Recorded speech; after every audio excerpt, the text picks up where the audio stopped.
Regardez, j'ai une peluche de loutre. Bon, c'est des castors dans le film, mais n'est-elle pas trop choupidou, pidou, pidou, pidou, pidou, pidou, pidou, pidou, pidou, pidou.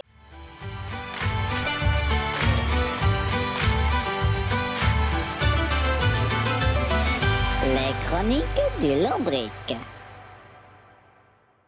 Salut tout le monde, bienvenue dans cette petite critique qui sera aujourd'hui consacrée au film Jumpers, Hopper en VO. C'est le dernier film des studios d'animation Pixar, il a été réalisé par Daniel Chong et il est sorti le 4 mars dernier. Alors moi au début j'y allais pas avec vraiment beaucoup d'attentes, j'avoue.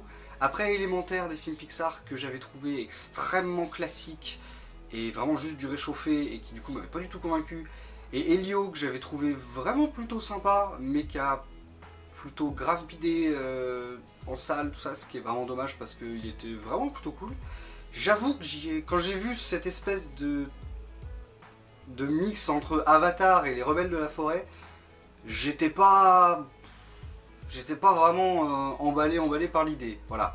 Donc j'y suis allé quand même, et je dois admettre que j'ai été plutôt très agréablement surpris. Alors ça raconte l'histoire de Mabel, qui est une jeune adolescente qui est très attachée à une petite clairière, un petit étang qu'il y a à côté de sa ville, et qui va voir ce petit havre de paix menacé par la construction d'une rocade par le maire de la ville, Jerry.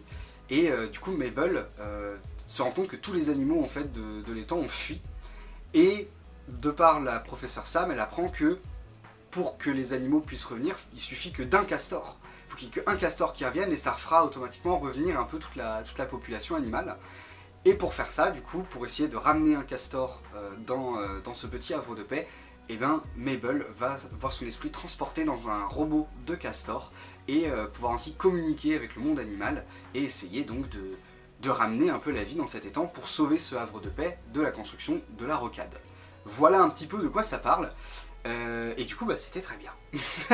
C'est pas un film exceptionnel, hein, qu'on se le dise, ça va pas être, c'est pas à l'échelle des autres films Pixar qu'il y a pu y avoir avant qui de toute façon sont absolument excellents, donc difficiles à égaler, mais c'est vrai que j'ai été plutôt agréablement surpris, notamment l'humour est très présent et fonctionne très très bien, le film est vraiment très drôle, il y a des moments qui sont dans l'humour assez surprenant, un peu absurde ou tout ça, enfin ça fonctionne très très bien, le film est vraiment très drôle, et même au-delà de ça, c'est vrai que d'avoir cette idée de la nature et les animaux contre les humains qui veulent construire des rocades et des autoroutes.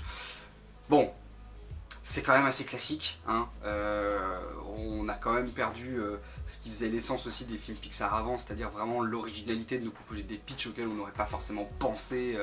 Genre, et si nos animaux, et si nos jouets prenaient vie, et si toute l'humanité était obèse dans des vaisseaux dans l'espace et qu'un petit robot venait la sauver. Enfin voilà, on a perdu les pitchs vraiment extraordinaires comme ça et c'est dommage, et donc celui-là fait pas exception, mais il y a quand même un truc qui est assez original, de prendre le contre-pied et c'est pas un spoiler, c'est dans la bande-annonce, hein, mais va falloir sauver les humains des animaux en fait, parce que les animaux vont être un peu très vite en mode mais butons les humains directement en faisant un génocide, allons-y, c'est pas grave. Et ça du coup c'est le petit côté original quand même, qui apporte un peu de variété et qui change de ce qu'on a pu voir effectivement dans les Rebelles de la Forêt, dans tous ces films-là. Là, pour le coup, ça apporte quand même un petit changement, et il y a le petit côté originalité, et il faut dire que ça fonctionne plutôt bien. C'est relativement bien amené dans le film, et c'est vraiment... Voilà, ça fonctionne bien. C'est un film Pixar, donc évidemment l'animation est superbe et absolument incroyable, mais ça en même temps, ça fait partie du packaging de base, quoi. C'est-à-dire que ça serait comme s'étonner que... c'est marrant, mais on a quand même vachement bien mangé dans ce resto de luxe. Bon, voilà, on est en droit de s'attendre de la qualité de la part d'un studio comme Pixar, et il faut dire qu'il la gère très très bien, et surtout au niveau des fourrures et des cheveux. Ils sont extrêmement bien rendus. J'ai passé tout le film à voir les castors, les ours et tout ça, et à être en mode ils sont trop mignons, j'ai envie de leur faire des petites papouilles, ils ont l'air tout mignons. C'est vraiment, là pour le coup, le rendu est vraiment bluffant et vraiment très très beau, et ça fonctionne super bien, et on est vraiment en immersion dedans, et c'est... voilà. Encore une fois, Pixar fait des animations superbes, qu'est-ce que vous voulez que je vous dise, c'est... Quelle surprise. Le personnage de Jerry notamment, qui est donc le maire de la ville qui veut construire la rocade, est plutôt réussi, il fonctionne plutôt bien, dans le côté... connard, globalement, dans le côté vilain Bon, c'est encore une fois un méchant hein, qui est quand même un peu classique de ce fait de ce politicien qui, pour sa carrière, décide de construire une rocade et qui du coup recule devant rien pour que pour que ça se fasse et qu'il soit réélu et tout ça. Donc voilà, c'est assez classique, mais il le fait plutôt bien et ça fonctionne bien, le personnage marche bien, notamment dans... Il a pas mal de scènes avec Mabel, parce qu'en fait Mabel, on apprend dès le début du film que du coup c'est un peu l'ennemi juré de Jerry parce qu'ils arrêtent pas de s'engueuler, elle mène des combats tout le temps contre toutes les actions qu'il met en place et du coup ça...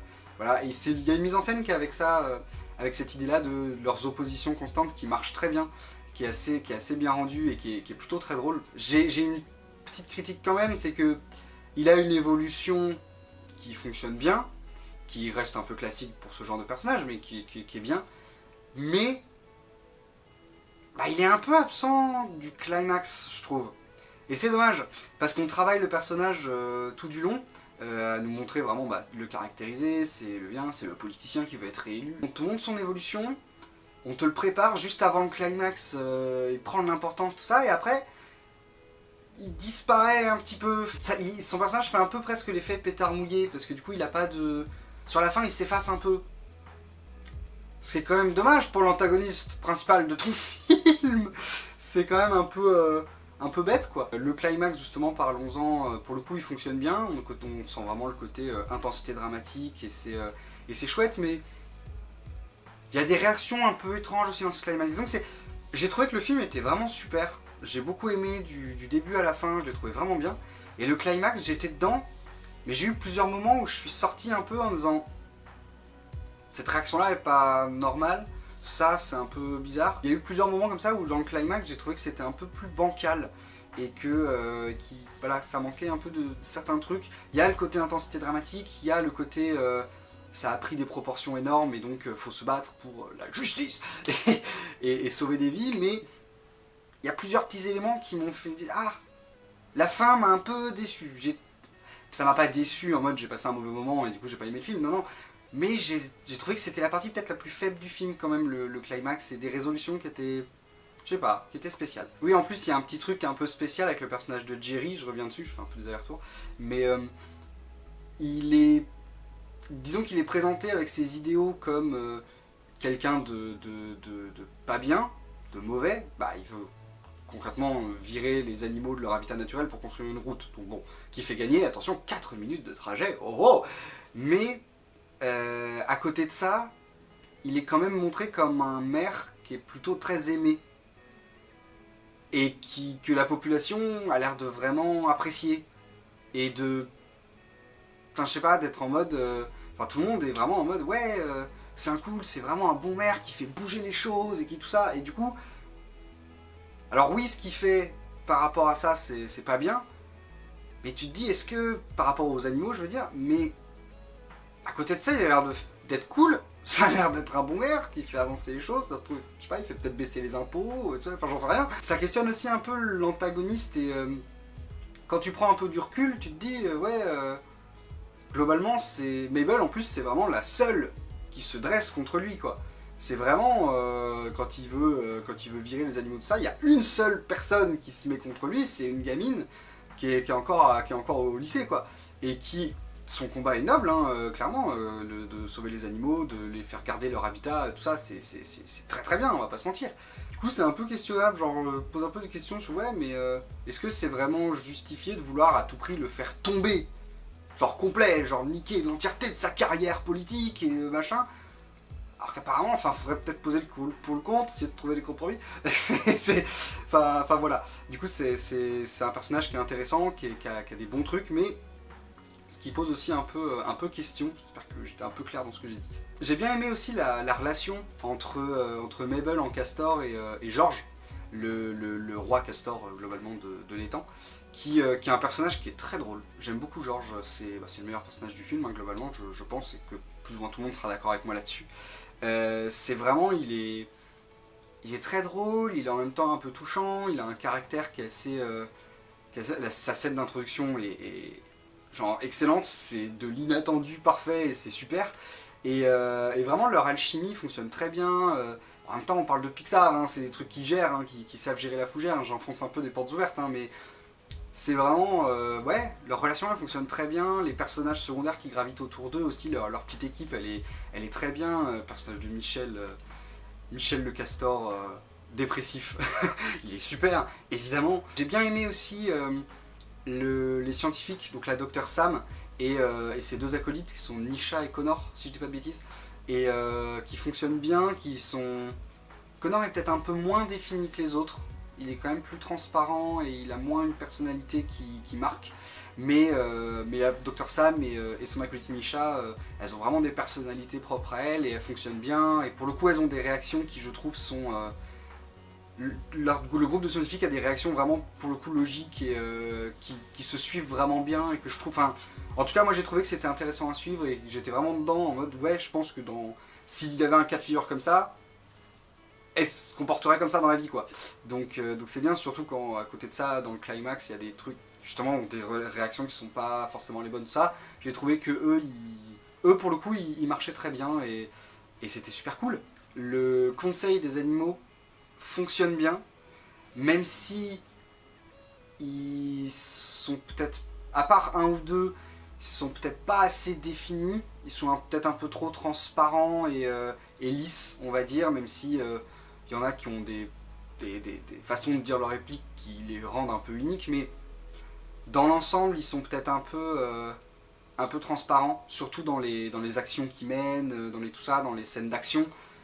Globalement, on en voit principalement un ou deux se battre et faire des trucs, et les autres font pas grand chose, et du coup, il y a un peu une sorte d'inégalité quand même dans ce conseil, mais l'idée est bien, l'idée est intéressante, la façon dont c'est filmé, dont c'est fait fonctionne très bien. Ils représentent tous une catégorie d'espèces, il y a du coup les reptiles représentés par les serpents, les oiseaux représentés par l'oie, les batraciens, les poissons, les insectes, tout ça. Ils sont censés être le représentant de leurs espèces, et du coup être vraiment genre les plus forts, les plus puissants, les plus imposants, les plus tout ça, mais du coup, comme on en voit que concrètement 2 ou 3 se battent sur tout ce qu'il y a, et qu'il y en a qu'on voit jamais se battre et tout ça, tant difficile de faire se battre un poisson, tu me diras, mais bon, du coup ça fait qu'il y a une sorte de déséquilibre un peu, qui est un peu dommage, parce que du coup on a vraiment l'impression que dans la hiérarchie des espèces, ils sont présentés comme étant tous égaux en fait, mais concrètement ils le sont pas. Le crapaud et le poisson,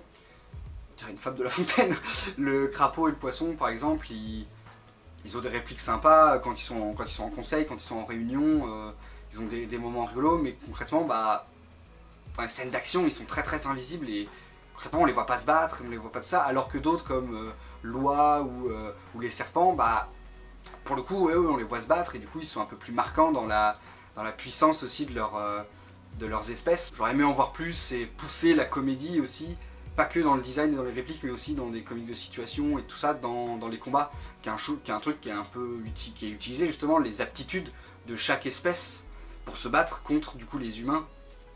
Et je trouve que c'est pas assez exploité. C'est dommage parce que ça aurait été assez créatif de voir du coup, c'est ce qui rend aussi des films comme Les Rebelles de la Forêt ou des trucs comme ça uniques et vraiment intéressants à regarder. C'est le côté tous les animaux qui utilisent toutes les propriétés de leurs espèces pour se battre.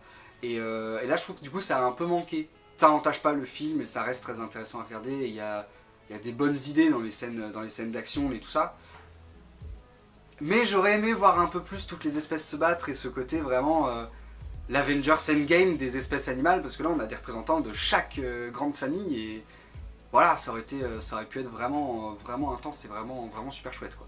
Je vais faire une section spoiler pour rentrer dans le détail de certaines choses que j'ai mis. Je vous laisse aller à ce timecode si vous voulez pas vous faire spoiler, sinon restez et écoutez ce que j'ai à dire. Mais voilà, globalement, voilà, ce timecode pour ceux qui veulent ne pas être spoil, et normalement vous avez eu le temps d'y aller, donc j'y vais. Il y a des scènes, je disais que l'humour est très très bon, et c'est vrai, il y a vraiment des trucs qui sont très drôles, notamment dans le côté surprise.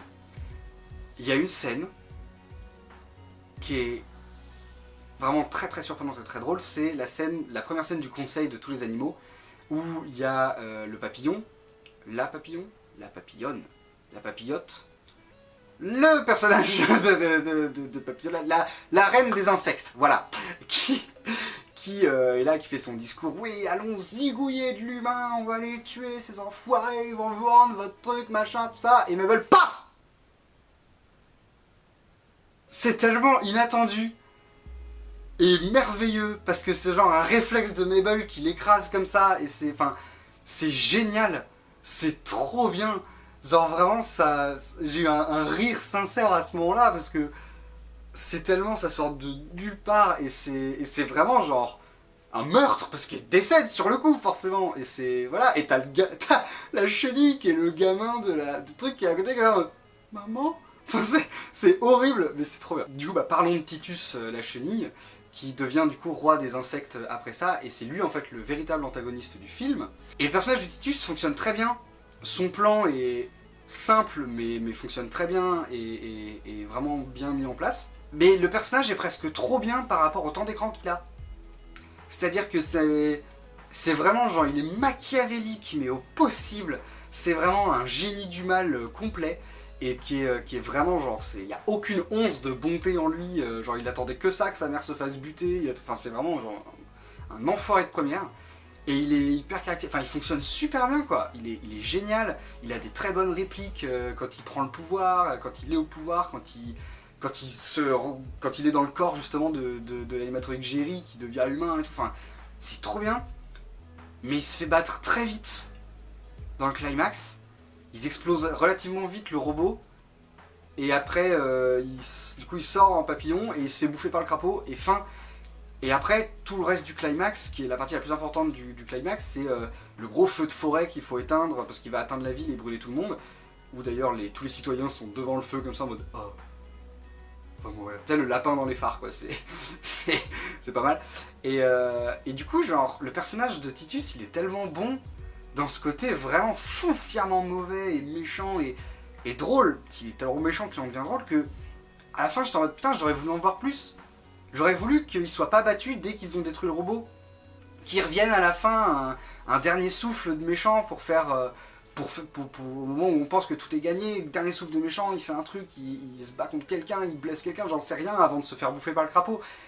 Mais ça aurait mérité de le voir plus quoi. C'est un antagoniste génial, montrez-le nous, profitez-en, il était trop bien quoi. Il y a un truc qui est très drôle aussi, c'est que pour attaquer donc Jerry, parce qu'ils veulent tuer le roi des humains, qui pense être Jerry, et ils disent ouais, faisons appel à un super prédateur. Et du coup t'as les insectes qui se lèvent et qui font une grosse croix dans le ciel pour appeler un super prédateur, et t'as un plan sur l'ours. Et j'étais en mode, c'est pas un super prédateur ça, genre appeler l'ours, envoyer l'ours péter des gueules, je sais pas, machin. Non, ils envoient un requin. Ils vont chercher, t'as toutes les mouettes qui plongent dans la flotte pour faire sortir un giga requin blanc qui vient pour le lancer sur la voiture de Jerry et qui le bouffe. Et du coup t'as toute une super scène d'action où t'as d'un côté Jerry dans sa voiture avec George, Michel, Mabel, tout ça qui essayent de le sauver. Parce que comme ils sont des animaux, ils doivent communiquer avec lui par genre concrètement Google Trad, enfin des emojis avec la lecture automatique. De l'autre côté, t'as genre un fourgon avec les scientifiques qui essaient de récupérer Mabel parce qu'il faut la remettre dans son corps d'humain parce que sinon son cerveau, ça fait des jours et des jours qu'elle est dans son animatronique, son cerveau va péter un câble. Et en même temps, t'as un énorme requin qui est lâché sur la voiture qui essaie de les bouffer et tout. C'est vraiment une scène dantesque et qui est géniale, et le requin d'ailleurs est très drôle. Même si il devrait juste sortir de l'eau et faire il peut pas respirer le requin, donc il devrait crever très vite. Il a une apnée de fou le requin qui... Bon, c'est un dessin animé, on pardonne, mais vraiment genre ouais, la scène elle dure bien 5 bonnes minutes, le requin il devrait être crevé depuis un moment. Et la résolution du coup c'est péter le barrage pour envoyer de la flotte et éteindre les flammes, qui est, oui, ça fonctionne comme résolution concrètement, mais la flotte est juste à côté de la ville quoi, donc la ville elle devrait être complètement inondée, il devrait pas y avoir juste le mince filet d'eau qu'on a dans la rue principale à la fin. La ville elle devrait se faire bien inonder, genre t'as toute la populace qui est là en train de regarder un feu de forêt qui se rapproche d'eux, oh on va se faire griller vif, et puis t'as un énorme tsunami qui arrive, ah bah non en fait on va se noyer, et ils devraient tous crever quand même. Mais voilà, mais c'est un peu chercher la petite bête parce que c'est un film d'animation, c'est bon enfant. J'ai beaucoup aimé la raison pour laquelle Mabel elle est très attachée à la clairière, parce que c'était genre l'endroit qu'elle avait avec sa grand-mère qui est décédée, et que du coup bah juste avant de mourir, elle lui a demandé genre prends soin de cet endroit, et du coup elle a vraiment c'est pour ça qu'elle a l'obsession pour la clairière. Et je trouve que ça fonctionne plutôt bien, c'est plutôt touchant, c'est assez classique, ça tire pas la larme à l'œil pour autant, c'est du déjà vu, mais ah ça fonctionne, faut dire ce qu'il y a, ça fonctionne. Pour revenir un peu sur Jerry aussi, je trouve que peut-être il change d'avis peut-être un peu trop vite. Parce que du coup à la fin il a sa pseudo-rédemption après s'être fait capturer tout ça. Et parce que globalement t'as une scène où ils sont en mode oui je vais mais, genre on devrait coopérer, oui mais moi je veux toujours construire ma rocade et moi je veux toujours combattre sauvegarder les temps. Eh ben faisons une trêve et après on se refout sur la gueule. Et donc ils se battent plus ou moins comme ça, sauf que comme j'ai dit Jerry sert à rien. Et après une fois que l'incendie est éteint, Jerry il a abandonné son projet de rocade. Mais comme il a servi à rien dans le climax, il n'y avait pas eu un truc de fou qui l'a fait changer d'avis, nous on est resté sur la discussion avec Mabel où il disait ben moi je veux toujours construire ma rocade en fait, c'est mon programme électoral quoi, j'ai été élu pour ça donc je suis un peu obligé, puis je suis aimé des gens, ce serait bien que je tienne mes promesses. Et il change d'avis comme ça, sans vraiment de raison, enfin il change peut-être d'avis un peu vite quoi. Et aussi ça apporte une question, vu qu'à la fin il décide de ne pas construire sa rocade, quelle est la répercussion sur sa vie politique? Parce que c'était genre le projet que tout le monde était ok, que tout... on a voté pour lui pour ça, on a tout ça, les gens ont l'air d'avoir compris qu'au meeting, quand c'était un fou, c'était un robot. Quel impact sur sa carrière politique du coup? Parce que du coup, il peut difficilement devenir un maire aimé, qu'il était déjà. Est-ce qu'il est devenu détesté? Est-ce qu'il a perdu son poste? Est-ce qu'il a perdu les élections? Est-ce que... Enfin voilà, comment est-ce que... On n'a jamais de réponse là-dessus. C'est un peu dommage. Parce que du coup la dernière scène de Jerry, c'est il a changé d'avis comme ça, sans prévenir, et ça n'a pas d'impact sur lui et sur ses positions qu'il avait avant. Donc c'est voilà, c'est un peu dommage, c'est un peu rapide ça pour le coup.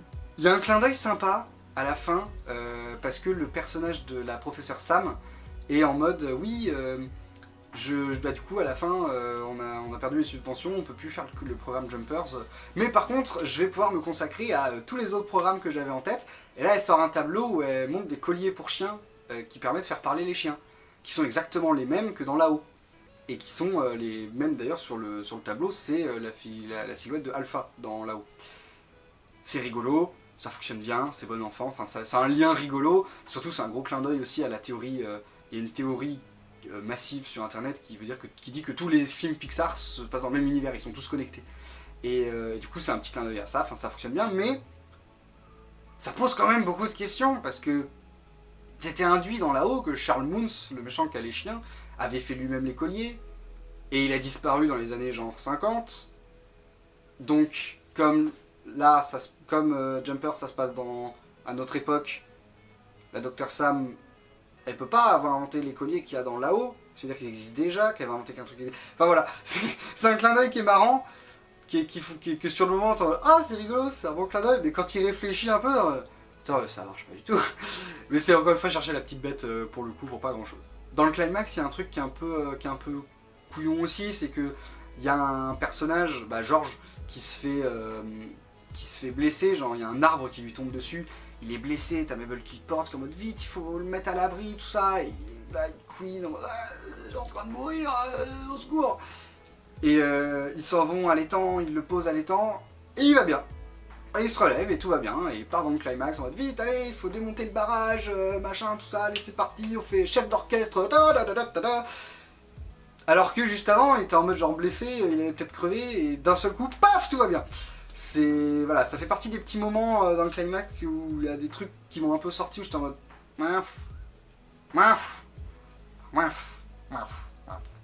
mais voilà, sinon c'était quand même plutôt bien, c'était grandiose, donc c'était cool, mais voilà, il y a des petits moments comme ça où ça... Moi ça m'a un peu sorti, et ça, du coup j'ai été un peu déçu par le climax globalement. Du coup pour résumer un petit peu, c'était vraiment quand même un bon film, j'ai quand même passé un bon moment. Ce qui m'a principalement marqué quand même, et que je trouve bien, c'est un trope que déjà habituellement je trouve sympathique et que j'aime bien, mais que là je trouvais ça particulièrement bien géré, c'est ce côté de la démesure en fait. C'est ce côté, on va commencer bas dans ce qu'on fait et ça va prendre des conséquences qui vont devenir énormes et qui vont foutre la merde partout. Comme j'ai dit, la scène d'action dont j'ai parlé dans la partie spoil, le climax, le fait que en fait tous les animaux veulent maintenant buter les humains sans aucune vergogne. C'est voilà, ça c'est le côté un peu original du film qu'il fait quand même très bien fonctionner. Il est très drôle, l'animation est super. Il est pas parfait, il y a quelques petits moments, notamment dans le climax, des décisions, et tout ça que j'ai trouvé un peu spéciales et surprenantes et un peu dommage. Mais sinon, globalement, c'était quand même très bien. Si vous aimez Pixar, allez-y. De toute façon, c'est un Pixar, donc c'est quasiment toujours de la valeur sûre. Et là, ça n'y fait pas exception. Ça rentrera pas dans les annales de Pixar, dans les films les plus cultes et tout ça. Peut-être pour les générations qui auront grandi avec, mais je pense pas qu'il soit à la hauteur de mastodonte qu'a fait Pixar dans son âge d'or. Mais ça reste quand même un film qui est très divertissant, qui est très sympathique et devant lequel on ne s'ennuie pas. Donc je ne peux que vous conseiller d'aller le voir si vous voulez passer un bon moment. Voilà, ce sera 2 petites heures, pas de perdu, c'est plutôt très sympathique. Voilà, c'était à peu près tout ce que j'avais à dire pour Jumpers. J'espère que ça vous aura plu. Comme d'habitude, n'hésitez pas à donner votre avis sur le film en commentaire. Toujours le respect et la bienveillance d'autrui, bien évidemment. On est là pour débattre de films et parler de cinéma. Chaque avis, c'est le nôtre. Chaque avis vaut ce qu'il vaut. Mais débattons dans la joie et la bonne humeur, ça m'intéresse. Et quant à moi, je vous dis à mercredi prochain pour une prochaine critique. A plus!